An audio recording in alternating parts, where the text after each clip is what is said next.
Bismillahirrahmanirrahim. Alhamdulillahi rabbil alamin. Wassalatu wassalamu ala asyrafil anbiya'i wal mursalin Sayyidina wa maulana Muhammadin wa ala alihi wa ashabihi ajma'in. Fa usallimu alaikum wa ahyikum tahiyatan islamiyah. Assalamualaikum warahmatullahi wabarakatuh. Jamaah salat zuhur Masjid Raya Darussalam Samarinda, kemudian juga para pendengar Radio Darussalam Samarinda di mana saja berada. Pada kesempatan zuhur kali ini, alhamdulillah Allah Subhanahu wa taala masih memberikan nikmat sehat kepada kita, nikmat iman, ketakwaan dan taufik, sehingga langkah kaki kita untuk melaksanakan sholat zuhur berjamaah ini dimudahkan oleh Allah Subhanahu wa taala.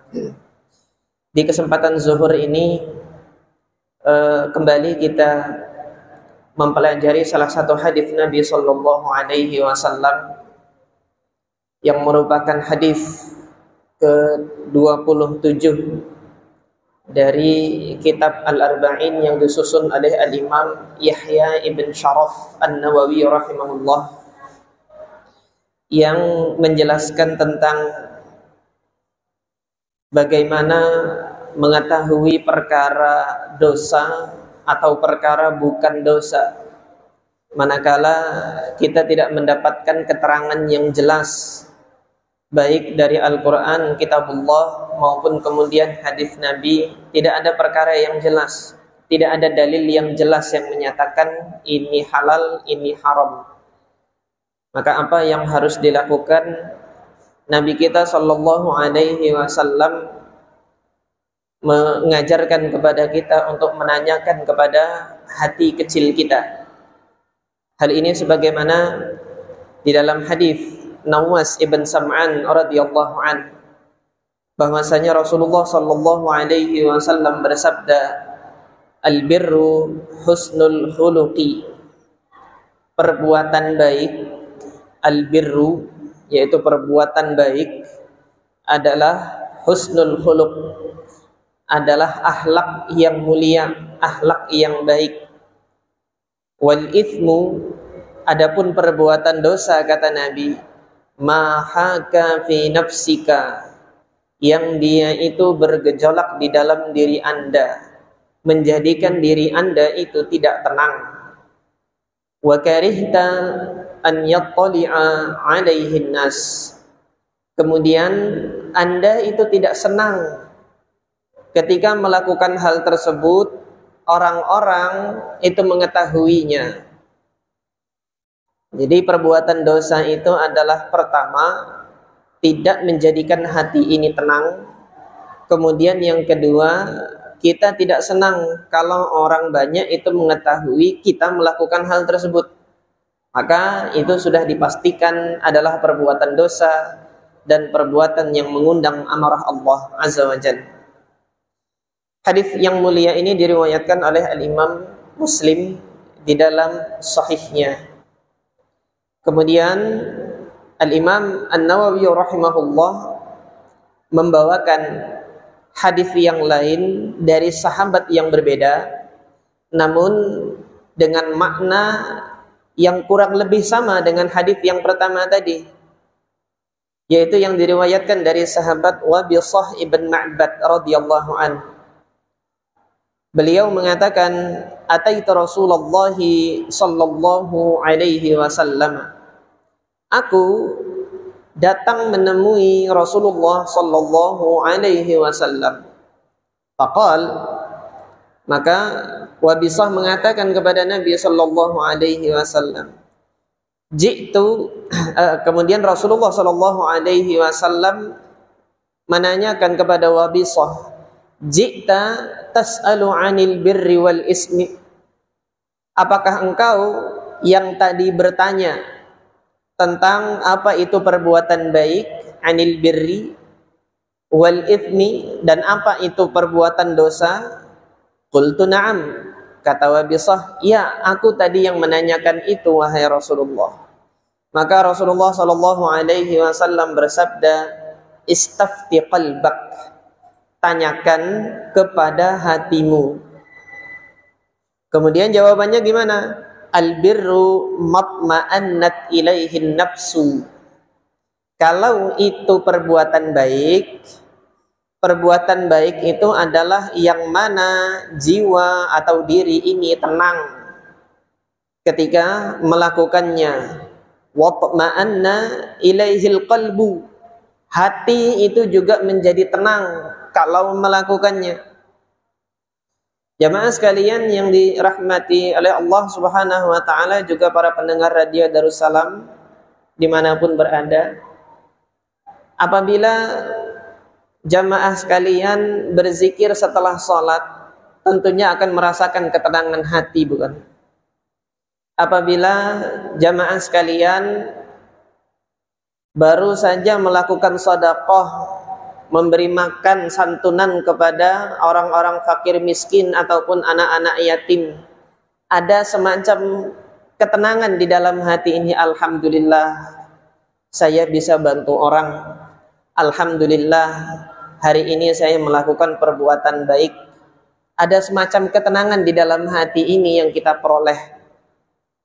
Memang demikian Allah Subhanahu wa taala menjadikan hati kita itu menerima perbuatan-perbuatan baik, menjadi tenang ketika melakukan perbuatan-perbuatan baik. Adapun sebaliknya, al-ithmu ma haka fi nafsika, yang dia itu bergejolak di dalam diri Anda. Wa taraddada fi sadr, di dalam dada ini dia menjadikan diri kita itu ragu-ragu. Iya kan, ndak ya? Iya kan, ndak ya? Tidak tenang diri ini ketika melakukan. Nanti kalau ketahuan gimana? Nanti kalau ketahuan gimana? Jamaah sekalian yang dirahmati oleh Allah Subhanahu wa taala, saya yakin dengan seyakin-yakinnya, para koruptor yang melakukan korupsi itu enggak tenang hidupnya. Meskipun ia merasa nyaman dengan gelimang harta yang dimilikinya, tapi enggak tenang. Harta yang dihasilkan dari perbuatan-perbuatan yang haram ada saja nanti memberikan musibah pada dirinya. Entah nanti punya anak yang terjerumus kepada penyalahgunaan narkoba, atau nanti mobilnya kecelakaan dan lain sebagainya, enggak tenang dirinya. Seseorang wal'iyadzubillah yang melakukan tindakan pembunuhan, meskipun bagaimanapun enggak tenang hidupnya. Karena apa? Allah Subhanahu wa taala sudah menjadikan hati kita ini tidak akan pernah tenang dengan perbuatan-perbuatan dosa. Ini merupakan fitrah yang Allah Subhanahu wa taala jadikan pada diri kita masing-masing. Maka kata Nabi sallallahu alaihi wasallam, di sini apabila kita ragu, apabila kita hendak mengetahui suatu perbuatan ini adalah perbuatan baikkah atau perbuatan dosakah, maka lihat ke dalam hati kecil kita. Kalau kemudian menjadikan diri kita itu tidak tenang, menjadikan hati tidak tenang, maka sebaiknya tinggalkan perbuatan tersebut. Dan di sini Rasulullah sallallahu alaihi wasallam menambahkan, wa in aftakan nasu wa aftauka, meskipun orang-orang itu mengatakan kepada Anda, memfatwakan kepada Anda boleh, enggak apa-apa, lakukan saja, enggak apa-apa, paling nanti begini, paling nanti begitu. Kata-kata manusia itu bukan patokan kebenaran.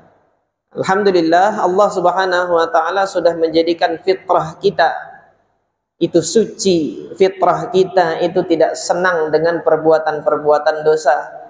Fitrah kita sebagai manusia semenjak dilahirkan ke dunia ini selalu menginginkan untuk melakukan hal-hal yang baik. Ini merupakan satu kesyukuran kita kepada Allah Subhanahu wa taala. Akan tetapi yang perlu jadi catatan di sini jamaah sekalian, terkadang bahkan kemudian di banyak keadaan ketika hati kecil kita ini mati, tidak bisa lagi merasakan mana perbuatan dosa dan mana perbuatan bukan perbuatan dosa. Ini tidak lain adalah karena hati kita ini sudah tertutupi oleh titik-titik noktah dosa yang banyak.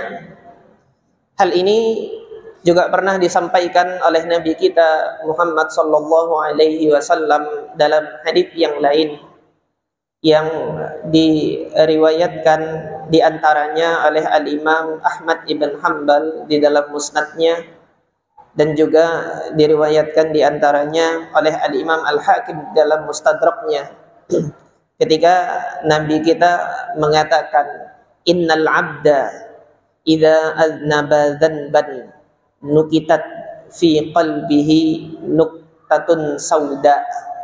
Seorang hamba itu kalau sudah melakukan perbuatan dosa akan diberikan satu titik hitam di dalam hatinya. Apabila hamba tersebut fa in naza'a, apabila dia berhenti dari perbuatan tersebut, wastaghfara, dan bersegera untuk istighfar, mohon ampun kepada Allah Subhanahu wa taala, suqila qalbuhu, maka hatinya itu akan dibersihkan oleh Allah Subhanahu wa taala dari noktah dosa itu tadi. Fa in ada zadat, tapi kalau hamba tersebut mengulangi lagi perbuatan dosa itu, maka noktah titik hitam itu akan bertambah. Ketika itu bertambah, Nabi menceritakan hatta idza alauna, sampai ketika titik noktah hitam itu semakin banyak dan meliputi hati, Nabi mengatakan dzakaron, inilah yang dinamakan dengan ron, yang mana Allah Subhanahu wa taala dalam Al-Qur'an mengatakan, berkalam di dalam Al-Qur'an, kalla bal rana ala qulubihim, sekali-kali tidak, orang-orang kafir itu telah dijadikan ron. Ron itu penutup yang berasal dari dosa-dosa yang sedikit dilakukan hingga kemudian tertutup.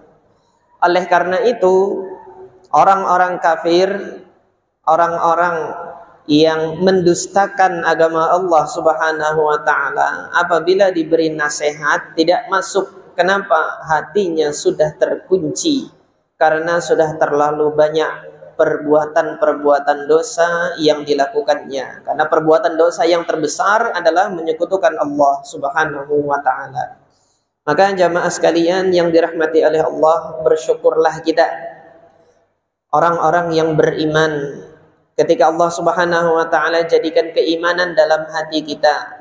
Manakala kita dihadapkan kesempatan untuk melakukan perbuatan dosa, hati kecil kita ini masih menjerit, jangan kamu lakukan. Ada semacam panggilan dari dalam diri kita itu untuk kita tidak melakukan perbuatan dosa. Dan alhamdulillah kita sebagai seorang yang beriman, yang Allah Subhanahu wa taala anugerahi kenikmatan iman dalam diri kita. Manakala kita melakukan perbuatan baik, semakin tenanglah hati kita ini. Maka jamaah sekalian yang dirahmati oleh Allah, juga para pendengar Radio Darussalam Samarinda dimanapun berada, mari pada kesempatan zuhur yang berbahagia ini, kesempatan zuhur yang mudah-mudahan Allah turunkan keberkahannya kepada kita ini, kita sama-sama minta kepada Allah Subhanahu wa taala agar ditetapkan keimanan dalam hati kita ini, sehingga hati kita ini tidak diliputi oleh noktah-noktah dosa hitam yang menjadikan hati kita ini mati, tidak peka lagi terhadap kebenaran, tidak peka lagi terhadap perbuatan-perbuatan baik. Jangan sampai. Mudah-mudahan Allah Subhanahu wa taala menganugerahkan keistiqomahan kepada kita dalam hal keimanan, sehingga manakala kita dihadapkan dengan perbuatan-perbuatan dosa, hati kita ini masih bisa mengendalikan diri kita agar kita tidak terjerumus ke dalam perbuatan-perbuatan yang dimurkai oleh Allah Azza wa Jalla. Ini saja yang bisa saya sampaikan pada kesempatan zuhur kali ini. Mudah-mudahan Allah Subhanahu wa taala meridai kita. Mudah-mudahan Allah Subhanahu wa taala menjadikan apa yang kita pelajari di siang hari ini, di waktu zuhur ini, menjadi salah satu pemberat amal soleh kita di akhirat nanti. Kita tutup tausiah zuhur siang ini dengan bersama-sama memanjatkan doa kepada Allah Subhanahu wa taala. Al-Fatihah. A'udzubillahi minasyaitonir rajim. Bismillahirrahmanirrahim. Alhamdulillahirabbil alamin, arrahmanir rahim, maliki yaumiddin. Iyyaka na'budu wa iyyaka nasta'in. Ihdinas siratal mustaqim. Siratal ladzina an'amta 'alaihim ghairil maghdubi 'alaihim waladdallin. Amin. Bismillahirrahmanirrahim. Alhamdulillahirabbil alamin. Wassalatu wassalamu ala asyrafil anbiya'i wal mursalin sayyidina wa maulana Muhammadin wa ala alihi wa ashabihi ajma'in. La ilaha illallahul halimul karim. Subhanallahi rabbil arsyil azim. Subhanallahi rabbis samawati sab'i wa rabbil arsyil karim. Allahumma anta rabbuna la ilaha illa anta khalaqtana wa nahnu ibaduka wa nahnu ala ahdika wa wa'dika mastata'na na'udzu bika min syarri ma sana'na nabu'u laka bi ni'matika 'alaina wa nabu'u bi dzunubina faghfir lana fa innahu la yaghfiru dzunuba illa anta faghfir lana fa innahu la yaghfiru dzunuba illa anta واغفر لنا يا الله ولوالدينا وارحمهما كما ربيانا صغارا واغفر لنا ولإخواننا الذين سبقونا بالإيمان ولا تجعل في قلوبنا غلا للذين آمنوا ربنا إنك رؤوف رحيم يا حي يا قيوم انفعنا بما علمتنا وعلمنا ما ينفعنا وارزقنا علوما تنفعنا في الدين والدنيا والآخرة يا أرحم الراحمين ربنا آتنا في الدنيا حسنة وفي الآخرة حسنة وقنا عذاب النار وصلى الله على سيدنا محمد وعلى آله وأصحابه أجمعين والحمد لله رب العالمين.